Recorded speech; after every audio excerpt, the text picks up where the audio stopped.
আলহামদুলিল্লাহ রবিল আলমিন আসসালাতু ওয়াসসালামু আলা সাইয়্যিদিল মুরসালিন ওয়া আলা আলিহি ওয়া আসহাবিহি আজমাইন আম্মা বা'দ। সম্মানিত দর্শক শ্রোতা, নির্বাচন বাংলাদেশে খুব নিকটে চলে আসছে। নির্বাচন উপলক্ষে কয়েকটি কথা জাতিকে না জানালেই আমরা দায়ী থেকে যাব আলেম হিসেবে। তার কারণেই কয়েকটা কথা জানানোর জন্য আপনাদের কাছে উপস্থিত হয়েছি। এক নম্বর কথা হচ্ছে যে ভোট কখন ফরজ, ভোট দেওয়া এই উম্মতের জন্য কখনো কখনো ফরজ হয়ে যায়। সেই ফরজ বিষয়টা বোঝার জন্য আপনাদের কাছে আমি কথাটা তুললাম। সেটা হচ্ছে এই পবিত্র কোরআন আল্লাহ তাআলা বলছেন, মাই ইয়াশফা শাফাআতান হাসানাতান ইয়াকুল লাহু নাসিবুম মিনহা ওয়া মাই ইয়াশফা শাফাআতান সাইয়্যাতান ইয়াকুল লাহু কিফলুম মিনহা। আল্লাহ রাব্বুল আলামিন বলছেন, যে ব্যক্তি কোনো শাফাআত করে, সুপারিশ করে, সমর্থন দান করে কোনো একজন ব্যক্তিকে, যার শাফাআত সুপারিশের কারণে সেই ব্যক্তিটা অনেক ভালো কাজ করতে পারে, কল্যাণমূলক কাজ করে, তার এই সুপারিশের কারণে, তার এই সহযোগিতার কারণে যে ব্যক্তি কল্যাণমূলক কাজ করলো, সেই কল্যাণমূলক কাজের সবও যে তাকে সহযোগিতা করলো, তাকে সমর্থন দিল, সে পেয়ে যাবে।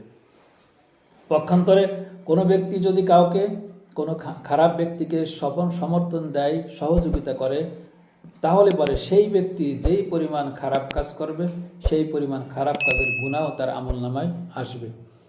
সম্মানিত হাজিরিন, সবচেয়ে বিষয় হচ্ছে এই যে আমরা কাকে ভোট দেব, কি জন্য ভোট দেব, ভোট দেওয়া কি আদৌ দরকার আছে, আমি না দিলে কি বা হবে। এই প্রশ্নটা বোঝার জন্য যেটা দরকার, ইসলামে নবী সাল্লাল্লাহু আলাইহি ওয়াসাল্লামের জীবনী আদর্শ থেকে আমাদের জানতে হবে। সেটা হচ্ছে এই, যখন আহজাবের যুদ্ধ অর্থাৎ খন্দকের যুদ্ধ, যেই যুদ্ধ মুসলমানদের উপরে বিশাল একটা বিপর্যয় নিয়ে আসার সম্ভাবনা ছিল, এই যুদ্ধ যখন আসলো, মুসলমানদের সামনে চলে আসলো, তখন কিন্তু মুসলমানরা খন্দক খনন করার সময় জিবরাইল আলাইহিস সালামের পরামর্শে রাসূল সাল্লাল্লাহু আলাইহি ওয়াসাল্লাম 4 ওয়াক্ত নামাজ আদায় করেননি। তার কারণ কি? আপনারা বলবেন এটা তো জিহাদ। ভাই, জিহাদ না, মূল বিষয় হচ্ছে মুসলমানদের রাষ্ট্র সংরক্ষণ করা। মুসলমানদের ইমান আকীদা যদি হিফাজত করতে চান, তাহলে অবশ্যই মুসলমানদের একটা আলাদা স্বাধীন রাষ্ট্র দরকার। এটা হচ্ছে 1 নম্বর। 2 নম্বর, সেই রাষ্ট্রকে কিভাবে আগায় নেওয়া যায়, কিভাবে বহিঃশত্রু থেকে, মুনাফিক থেকে, কাফের মুশরিকদের থেকে, ইহুদি খ্রিস্টানদের থেকে আলাদা হিফাজত রাখা যায়, তাদের ষড়যন্ত্র থেকে হিফাজত রাখা যায়। রাষ্ট্রকে বাঁচানোর জন্য, ইহুদি খ্রিস্টানদের থেকে বাঁচানোর জন্য, কাফের মুশরিকদের থেকে বাঁচানোর জন্য, রাষ্ট্রকে বাঁচানোর জন্য মুসলমানদেরকে নামাজ ছেড়ে দিতে হয়েছে। যেই নামাজের ব্যাপারে কোরআনে আসছে, মাদুম তো হাইয়া, যতক্ষণ পর্যন্ত তোমার জীবনে প্রাণ থাকে, তোমার হুঁশ থাকে, ততক্ষণ পর্যন্ত তুমি নামাজ কামাই দিতে পারবে না। কিন্তু এত গুরুত্বপূর্ণ নামাজের মতো ইবাদত আল্লাহ রাসূল সাল্লাল্লাহু আলাইহি ওয়াসাল্লাম খন্দকের যুদ্ধের সময় ত্যাগ করেছেন। 4 ওয়াক্ত নামাজ পরে পড়েছেন। কেন পড়েছেন? নামাজ পরে পড়া যাবে, কিন্তু রাষ্ট্র ধ্বংস হলে রাষ্ট্র পাওয়া যাবে না। রাষ্ট্র ধ্বংস হলে তখন আর নামাজ নিরাপদে পড়া যাবে না। আজকে মুসলিমদের কমিউনিটি যে থেকে যারা থাকে, তারা সেই অঞ্চলে যেভাবে ইসলাম ধর্মকে খুব সুন্দরভাবে পালন করতে পারে, ইসলাম ধর্মকে মান্য করতে পারে, সেই মুসলিম অঞ্চল ছাড়া অন্য জায়গায় গেলে সেটা পালন করা অনেক কঠিন হয়ে যায়। এই জন্য মুসলমানদের আগে আছে তার দরকার রাষ্ট্র।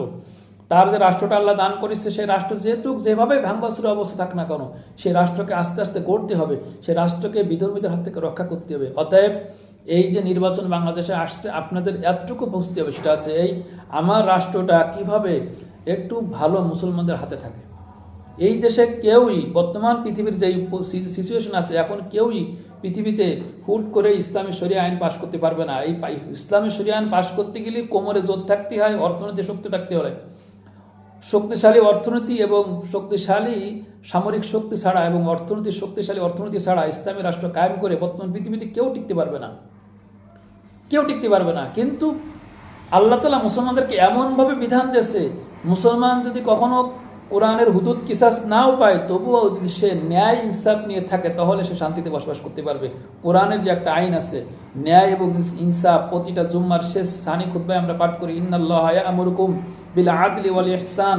এই আদল এবং ইহসান যদি মুসলমানদের ভিতর থাকে, তাহলে সেই মুসলমান হোক আর সে খ্রিস্টান হোক, যে ধর্মের লোক হোক, তারা শান্তিতে বসবাস কিছুটা হলেও শান্তি পাবে।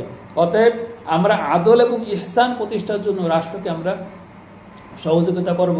যেহেতু আমাদের রাষ্ট্রে ভোটের মাধ্যমে প্রতিনিধি নির্বাচিত হয়, অতএব আমরা চেষ্টা করব ভোটের মাধ্যমে এমন একজন প্রতিনিধি নির্বাচন করার জন্য, যিনি রাষ্ট্রের ন্যায় ইনসাফ কায়েম করবে, পাশাপাশি তিনি ইসলামের পক্ষের একটা শক্তি হবে। তিনি এই দেশকে সামরিকভাবে উন্নত রাষ্ট্র করবেন, যাতে করে এই রাষ্ট্রটা যেন বহিঃশত্রু থেকে নিজেকে আত্মরক্ষা করতে পারে। অতএব আসুন, নির্বাচনকে কেন্দ্র করে আমরা আমাদের মেধাটুকু খাটাই। খালি হারাম হারাম ফতোয়া দিয়ে না, হারাম হারাম ফতোয়া যারা দিচ্ছেন, যারা না বুঝে দিচ্ছেন, তাদের কিন্তু কিয়ামতের মাঠে জবাবদিহি করতে হবে। আপনার একটা হারাম ফতোয়ার কারণে যদি একজন অসৎ লোক নির্বাচিত হয়, তাহলে কিন্তু আপনাকে ওই অসৎ লোকের অসৎ কাজের দায়ভারও গ্রহণ করা লাগবে। অতএব আসুন, এই ফতোয়া দেওয়ার আগে নিজেকে বুঝতে হবে যে আমার এই ভোটটা দেওয়াটা রাষ্ট্রের জন্য কল্যাণকর কিনা। যদি রাষ্ট্রের জন্য কল্যাণকর হয়, তাহলে অবশ্যই রাষ্ট্রকে রক্ষার জন্য আপনাকে ভোট দিতে হবে। আসুন, এই ভোট পবিত্র আমানত, এই ভোটটা আমাকে দিতেই হবে, দিয়ে আমার রাষ্ট্রটাকে রক্ষা করতে হবে। আমার রাষ্ট্র রক্ষা করা আমার জন্য ফরজ, এই ফরজ আমরা পালন করব। আল্লাহ তাআলা আমাদের সকলকে এই ফরজ পালন করার তৌফিক দান করুক। ওয়া মা আলাইনা ইল্লাল বালাগ। আসসালামু আলাইকুম ওয়া রাহমাতুল্লাহ।